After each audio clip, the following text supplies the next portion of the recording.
Hello, and welcome back to Let's Get Lit.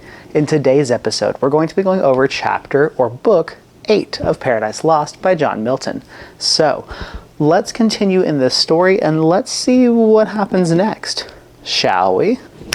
This book starts out with Adam still enraptured by what Raphael is saying to him. In fact, even after the angel has stopped speaking, Adam still wishes or thinks he can hear the angel's voice talking. After this, Adam says that he has one more question for Raphael, and that is to know more about the heavens and the firmament. He asks about the other stars and the sun and the moon and what their courses are and how they move and what they're created for and everything else. At the sound of Adam asking this question, Eve gets up and goes to tend the garden because she's going to let the boys talk. She says that she would rather be outside tending to God's fruit and labors than to be inside listening about things which she really doesn't care about. Raphael tells Adam that those are good questions and that he can completely understand why Adam is asking these. However, Raphael says there is a reason why God created the earth and why he put it so far away from heaven. He tells Adam that one reason that the earth was put far away from heaven is because if they were closer, man would consider himself or concern himself with higher being, and this would distract him from the fruits that God gave him on earth to take care of and to tend. He also says that he himself doesn't know everything, and that there are secrets of mysteries that God keeps from everybody else because in his mind, better to stay secret than to have everything explained. He says that Adam should not concern himself with anything outside the firmament or outside of what is on earth. Raphael states that it's better to be wisely and low in tending to the fruit of the garden which God gave them, because in this paradise, Adam and Eve will have everything they'll ever need. Raphael states that he has beautiful trees and fruits and bugs and animals, and he's the master of his domain. And he also has Eve, a very wonderful counterpart that loves him very much. So, in the end, Raphael says, be happy with what you have and don't concern yourself with things that you don't know. Adam again thanks Raphael for all of his words and for all of his reassurance. He agrees that he thinks it's better, like Raphael says, to stay wise and lowly in a place that can serve God, and to let all the worries and doubts and anxieties be cast from him. He then goes on to say that since Raphael has related all of this accounts before man was created, Adam would like to repay him the favor and tell Raphael about the day that he woke up, and how his memory started from whence life was breathed in him. He also tells Raphael that he loves being in his company because it seems like he's in heaven, and so he would love to relate his story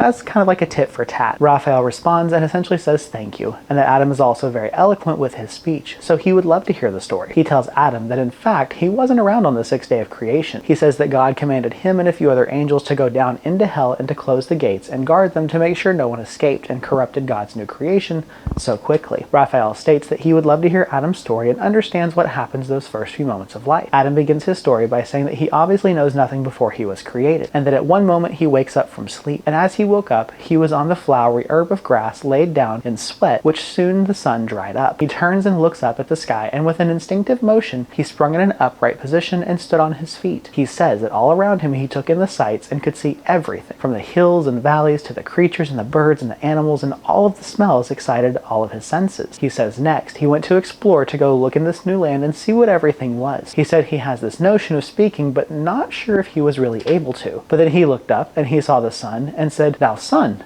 and his tongue obeyed what his inner thoughts wanted. As he's exploring, he starts to think and realizes that he didn't do any of this himself, and that some great maker or creator was behind everything. And so he wanted to find him. That way he could adore him and praise him. And as he's doing this, he gets really tired. So he lies down into a gentle sleep, which he says he first woke up from. At first, Adam thinks he's going back as to before, but realizes it's only just sleeping. In this sleep and in his dreams, an apparition appears, and Adam thinks it's the shape of something divine. And the apparition tells him, by mansion wants the Adam rises, first man, of men, innumerable ordained first father. I come thy guide to the garden of bliss, thy seed prepared. The divine shape gets him on his feet, and up over the fields and waters, and soon they're in the air, and this divine figure is showing Adam everything. They go back into the garden, and as they're passing all the trees with fair fruit, everything starts to begin to look appetizing to Adam. At first, he thinks all of this is a dream, but the divine shape tells him that no, this really all is his. Walking in the garden, he looks ahead, and among the trees appeared a divine presence.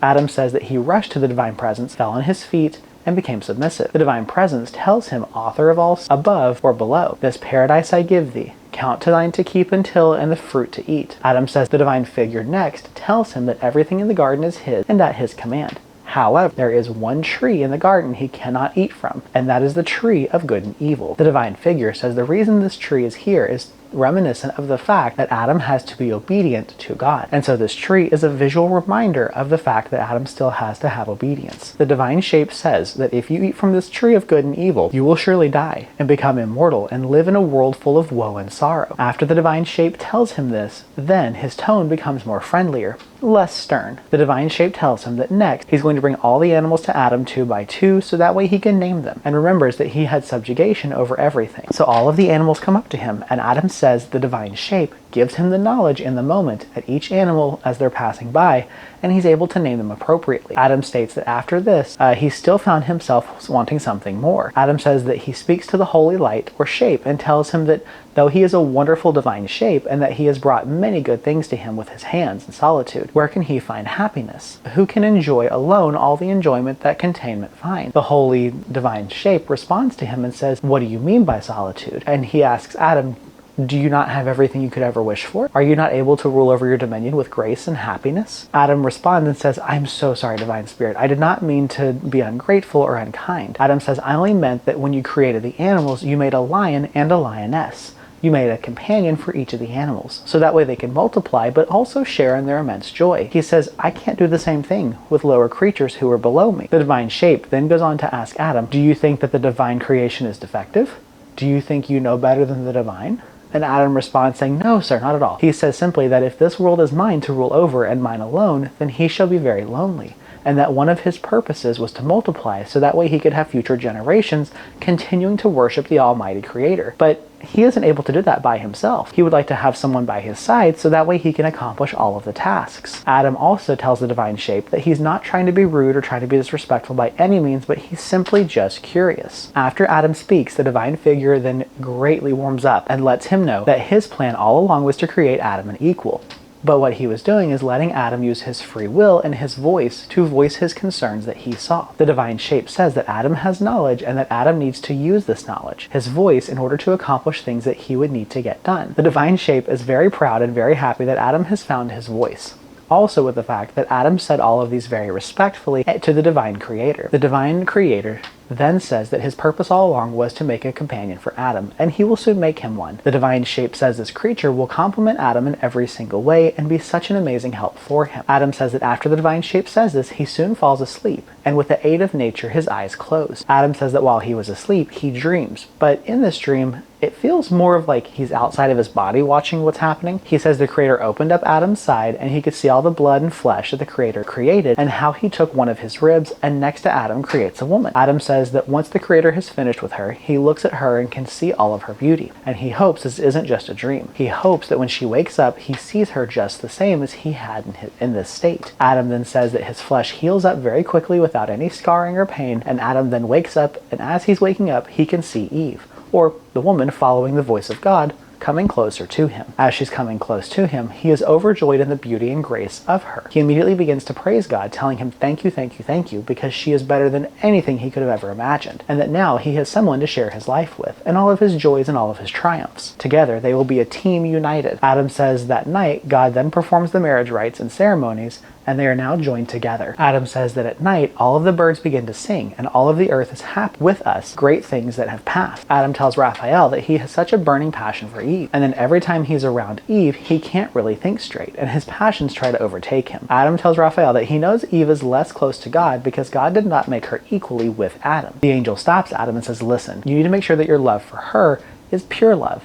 He says that his love for Eve should not merely just be based on sexual pleasures, but he needs to learn how to love her in everything and have a pure form of this love. The sexual aspect of the relationship is really just the cherry on top. Raphael states that if he can love her in this pure form, he can still keep his mind's wits about him and make the decisions he needs to make based on knowledge that God has given him. He warns Adam and says, "Do not let your mind be overtaken by sexual thoughts of your counterpart." Raphael states to Adam that if Adam cannot do this, then he needs to think of her like cattle or even an animal, so that way his mind doesn't become impure. He tells Adam, "Remember that even among the beasts no mate there for thee was found." Raphael states that only with this pure form of love is Adam ever able to hope to gain entrance into heaven. Adam responds to Raphael and says, "Oh, I love her more than just the physical level." He says, "I love her for her thoughts and her companionship and for all of the ways that bring me pure joy." He states that the sexual aspects are again just the little cherry on top. Adam then gets curious and says, "How do the angelic beings express their love to one another?